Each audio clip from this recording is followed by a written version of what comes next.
it's a privilege and a right of the defendants to use or waive. I think he fully can. I mean, the circumstances of the death penalty case, like every case, need to be considered to the fullest extent.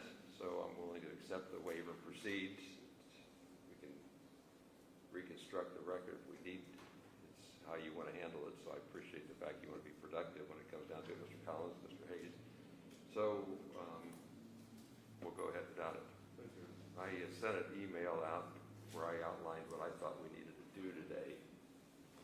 And doesn't necessarily have to be in that order because I didn't bring the email. But there are a lot of issues to go with. So I'm willing to, I guess, tip it off. But there's motions from the victim's perspective. So, Ms. Gall, how do we want to go about those? Do you have a preference? Good morning, Your Honor. Maureen Gall on behalf of victim TR and representative TR. I don't have a preference. I think based on the defense's response. Hang on. Now go. Based on the defense's response, pointing out that there hasn't been a legal finding of TR as a victim, it probably makes sense to start there. If he's not found to be a victim by this court, then he wouldn't have any rights after that. So that might be the best place to start. And that was the most recent motion that was filed on April 7th, 2025. The designation as motion for designation as victim and request for judicial notice as victim representative. Is that too fast, Joanne? A little bit. We're all right. Sorry, I can slow down. Most of us understand that we speak faster than people can write. Yes. And we don't think about it because it's not our job. I've suggested to the court reporter anytime she needs to stop the whole thing, she will. All right, just wave me down. So when Mr. Collins hands her papers while you're talking, it gets a little overwhelming. But we all do it inadvertently. No big deal. Did you get all that from everybody? Yes, sir. Thank you. So there was a response from the defense. We'll just take it in that order. You're welcome to go first with your motion with regard to victim designation. Okay, Your Honor. Thank you, and may it please the court. So I guess procedurally, it might make sense to go through how we got here. Judge Corbin did issue a decision denying the defendant's change of venue request back in November of 2023. Were we on victim's representation? Yes, but they raised the issue in their response to change of venue. I know, so but wasn't sure. I asked you to talk about the victim representation, not change of venue. Okay. Thank you. So the victim definition under Ohio Constitution, Article 1, Section 10AD, and Revised Code Section 2930-01H is an individual who is directly and proximately harmed by the criminal offense. Victim TR is the brother of a deceased victim.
ahead, Mr. Hayes. Your Honor, we leave it up to the court's discretion if TR is a listed victim in the case. We're not taking an objection to that at this juncture of time. I think it's within the court's purview and within the court's discretion. We do take into account, and we briefed it, so I don't need to go through everything with this. If they have standing to argue this, and if they have standing to argue against the change of venue, we believe that they do not, and the statute doesn't provide them that standing to do that, so we object on the record based on that. But whether TR is a listed victim, we leave that to the court's discretion. However, we do object to the standing that they would have to argue motions to be part of the proceedings. Which is why I cut her off early. I'm sorry? Which is why I cut her off early when she went the other direction. Back to you, Ms. Gull.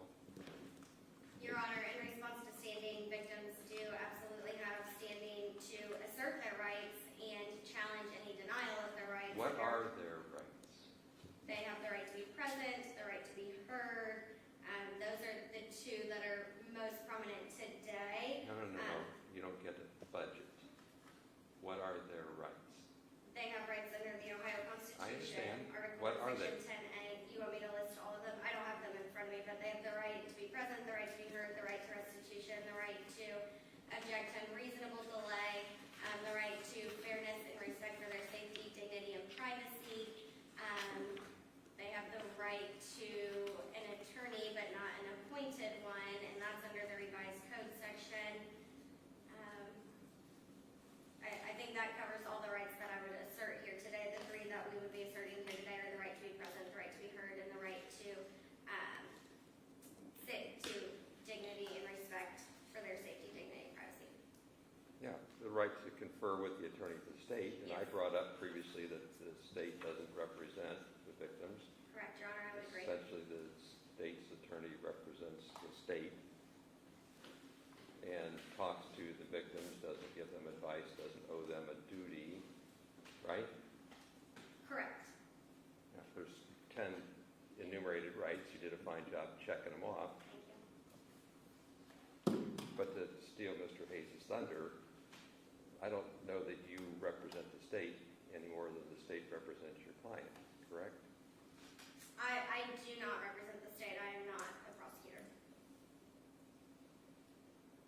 That was your point, right, Mr. Hayes? Yes. Okay.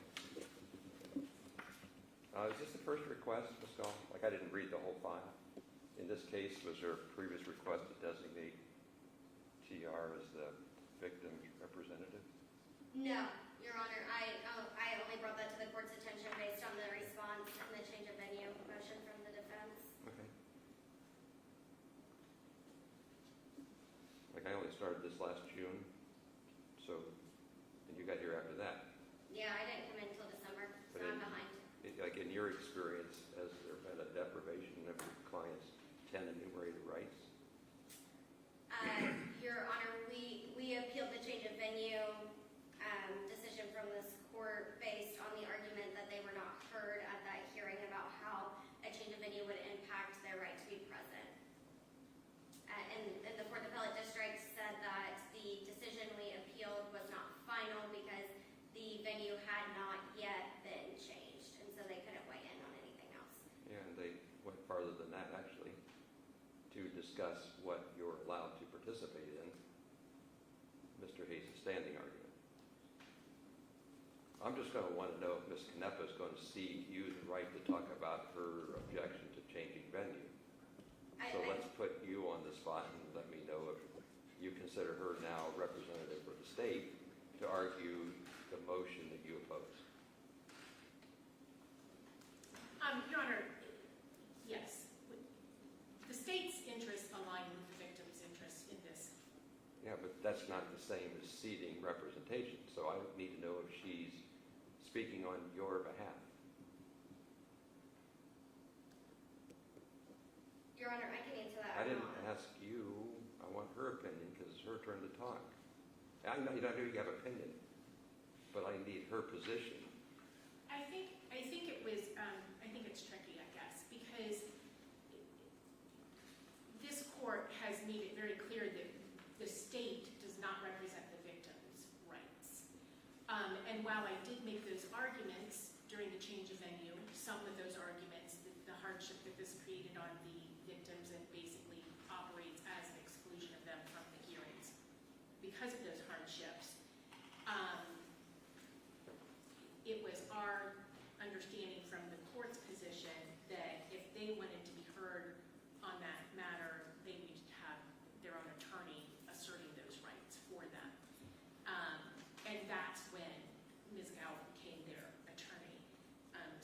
could directly represent their interests. Again, I feel like it's still a state argument, the hardship on the victims, the hardship on the witnesses, all that stuff. So to the extent that her arguments are our arguments, That's alignment. I agree that you're aligned on your expectations and goals and philosophy. But mine's a question of representation and whether her speaking is you speaking. Her legal duty to represent a client is your duty to represent a client.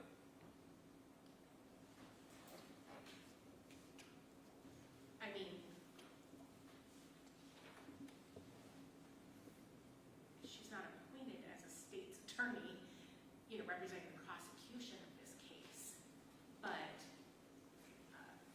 again, she is representing the victim's interest, which we also believe we are supposed to be asserting. So, I know I'm not answering the question. Yeah, and I'm not sure if it's a lack of knowledge or inconvenient because it's a huge deal with regard to who represents whom. Like, I don't want to hear a lawyer speak for some other party because they can't. The way you can't represent the victims, in my opinion, is the way the victim's attorney can't speak for the state. I have to look at one table and realize there's different clients. I do it all the time, so do you, with regard to multiple defendants in trials simultaneously, right? Sure. It's a big deal, and we can't blur this line. She's going to want to speak on reconsideration of a motion. And I got to decide if I'm hearing you when her mouth moves legally. Well, I do intend to provide supportive arguments in this matter. Yeah, but now we're back to the waffling.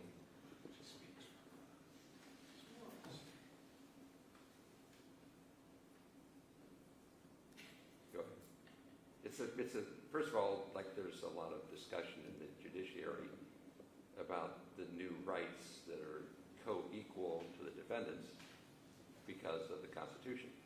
We're all getting used to a law that we thought we knew, but we're watching it being expanded and contracted and explained.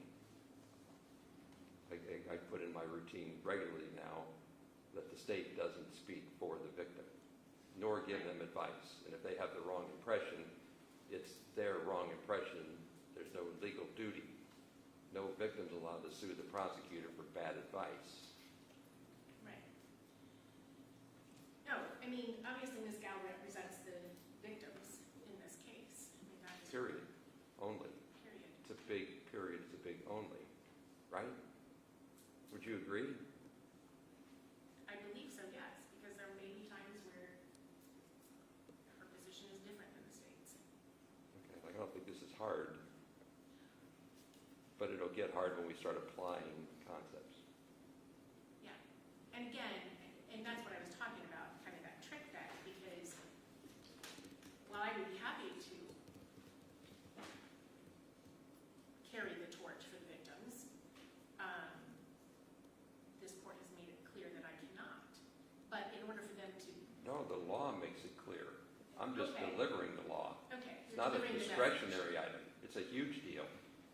Okay. Because I get abuse of discretion thrown at me when in fact I'm just speaking what the law requires me to say. Yeah. But then, in order for the victims to be heard and there to be any real meaning to that requirement, they have an attorney and she needs to be heard. And as far as I know, I've got to ask her again, she's had that opportunity. Like I try to acknowledge her every time she's gotten here and invited her to sit in the front when she chose to sit in the back. So there wouldn't be the impression it's a lesser relationship. Like, am I supposed to have a seat at the table for the victim representative, Ms. Gall, moving forward the same way the state has their representative right behind them? I'm like totally willing to accommodate that. But like people have to talk to me about their expectation of their rights, because if he's designated the victim representative, do I pull another table choice, like I'm not trying to step on anybody's rights, I'm trying to get it right. But you have to talk to me about what you think's going on, and then I have to decide if it's the right application of the law. Okay?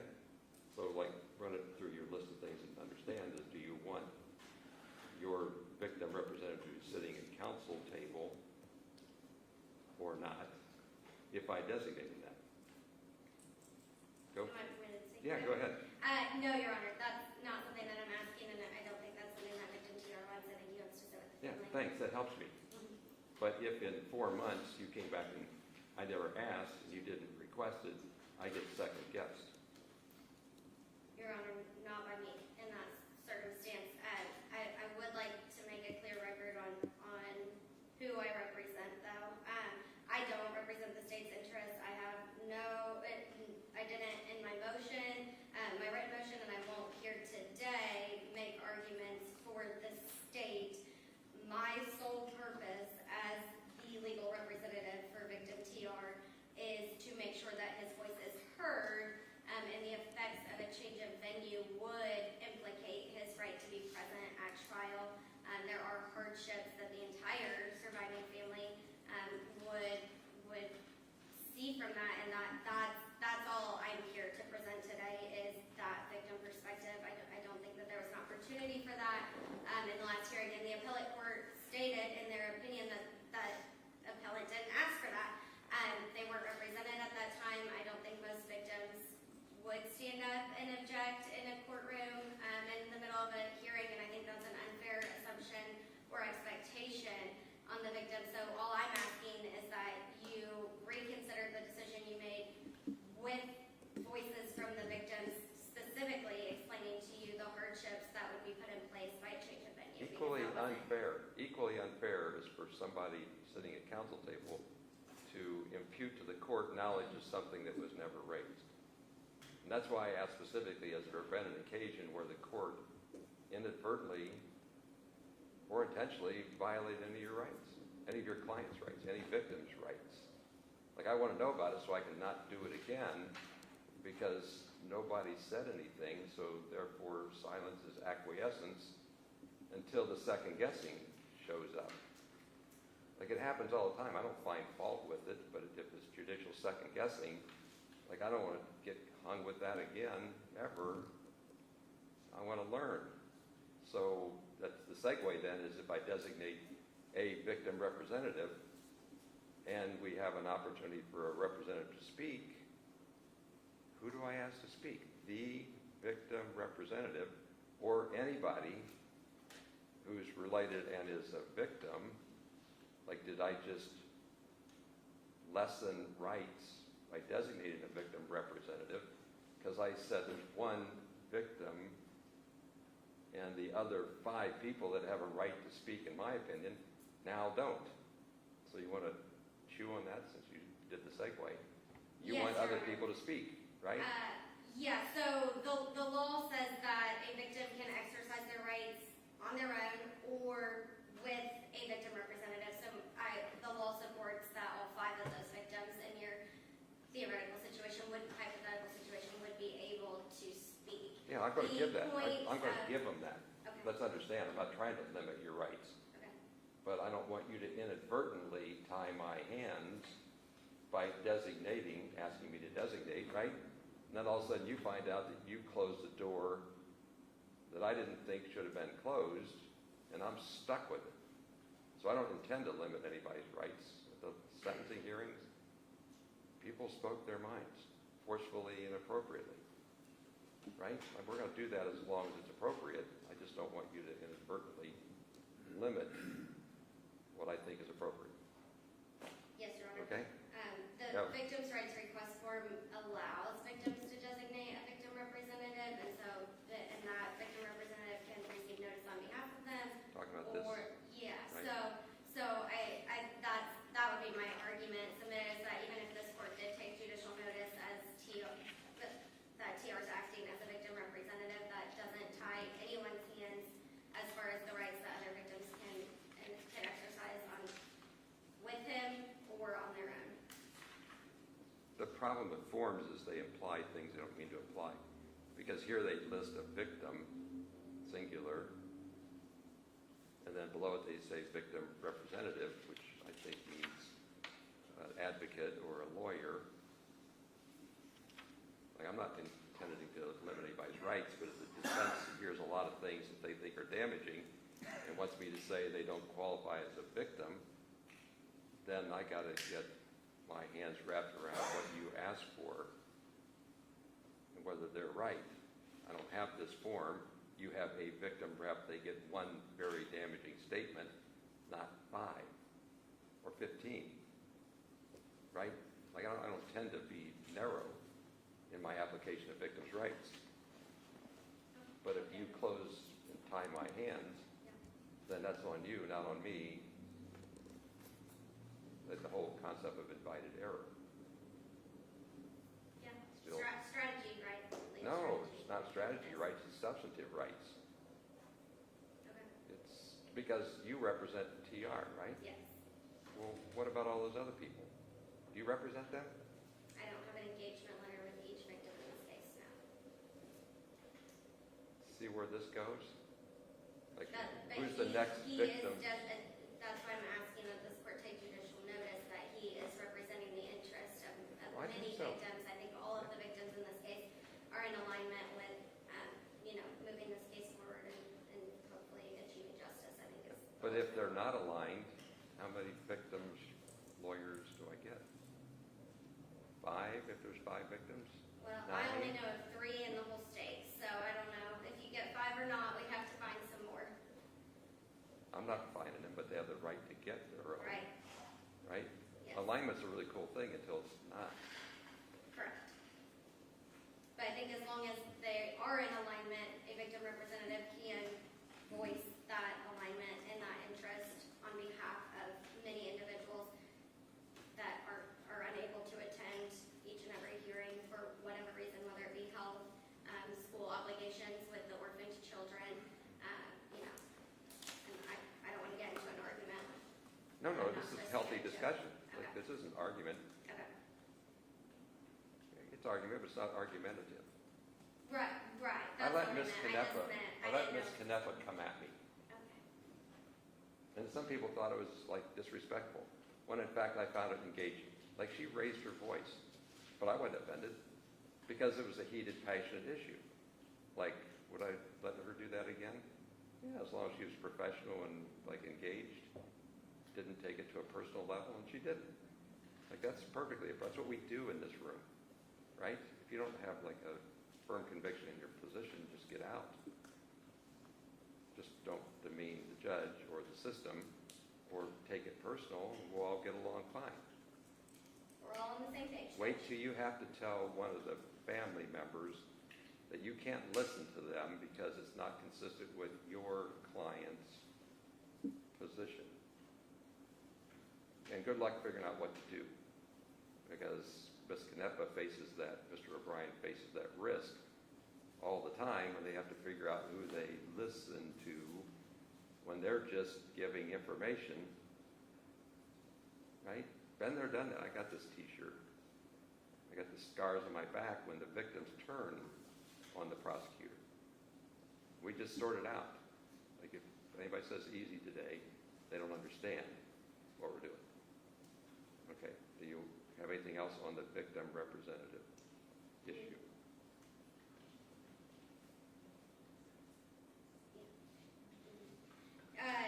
No, Your Honor, I don't believe so. Not at On that issue, like, I'm gonna give you a not chance. on that. Yeah, not on that point. Mr. Hayes, you wanna, like, jump in here? You don't have to, but, Judge, just reiterate our previous points. I believe they're a party to the action. I mean, the victims have a right to be present in the courtroom. Nothing that this court ever ruled, and the ruling on was November 25th. Released that. Nobody's ever barred them from the courtroom. They have a right to be present. That right is always meant for the victims. thank you. I appreciate your position. Ms. Canepa or Mr. O'Brien, like, I haven't asked you if you wanna make a record, talk on the thing. On victim Yeah, like on this last discussion we had, this call. representation, yeah. And it's my understanding, I don't know if Ms. Dow brought this out, I think she may have, but there are a number of other victims present who have signed a form saying that they want TR to be their victim representative. So, you know, to our knowledge at this point, there's no victim that is not in favor of him being the kind of spokesman. So yes, and I would say, you know, the court's decision certainly substantially impairs the victim's rights, we believe. And so we would believe they do have standing at this time to at least present considerations for the court. So the decision on designating a victim's representative is deferred pending today, so I'll get your decision. I'm not just going to announce from the bench. Like, I hope you did hear me say I'm not interested in limiting victims' rights and don't want to do so inadvertently. Okay? Can I just add one thing, Your Honor? Just per the law, and defense didn't offer any, I don't think this court has to interpret any law, and they can just take judicial notice that he is acting as a victim representative. As far as the victim definition of TR, though, that is a legal finding that this court would need to make, and it would implicate whether or not we have any rights when it comes to the change of venue. So I'm not sure whether the court plans to hear or determine standing at this point in time. I'm going to let you explain how victims' rights articulated in the Constitution crash into the change of venues rules.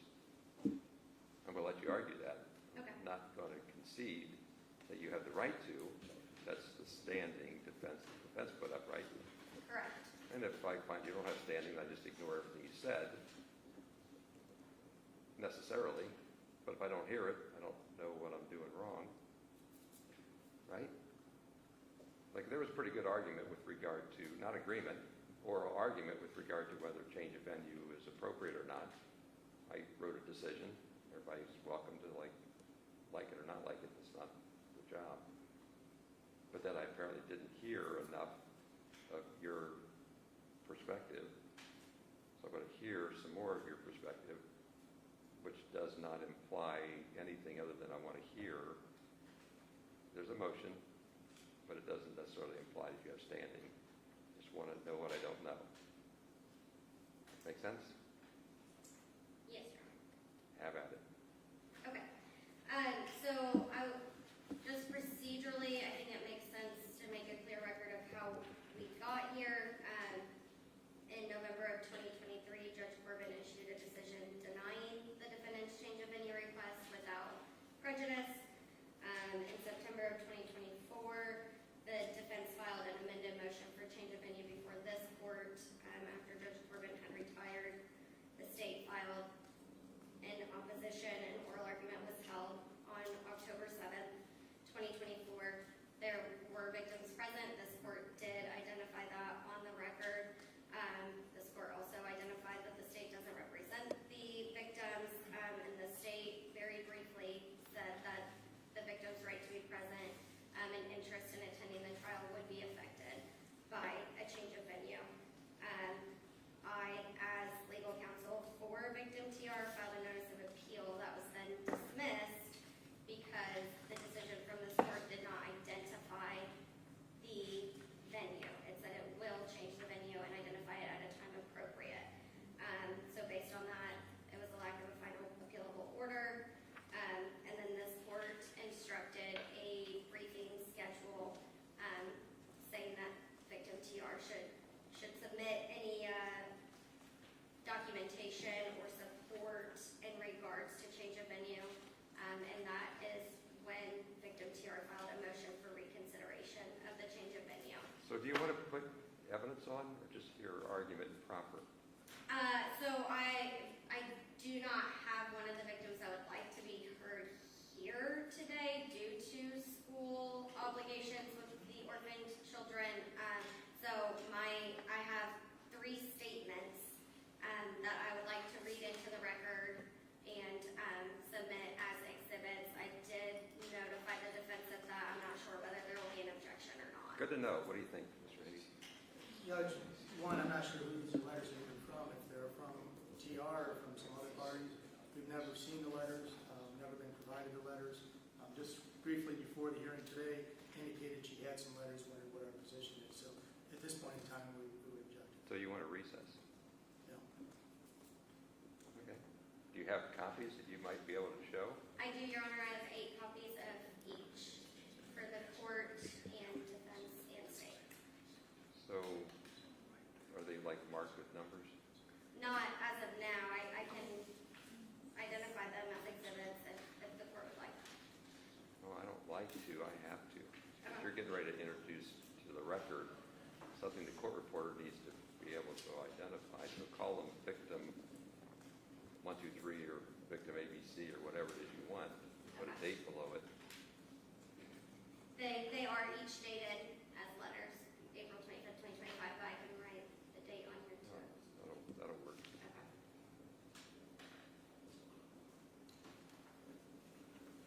Would you like some stickers? Sure.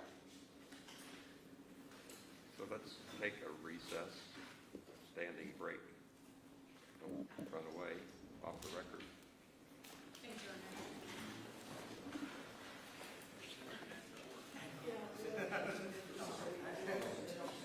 Are they just neutrals? They say they don't. They just say exhibit plain. Oh, yeah, so right, B, B1. something like that. Okay. Yeah. That way they're not Yeah. defense, state, Yep. plaintiff, whatever. Was it mail? Okay, or the lobby center or something. That's a lot. Right. Is that how you're thinking? Yes. So am I. The question is where'd it come from? No.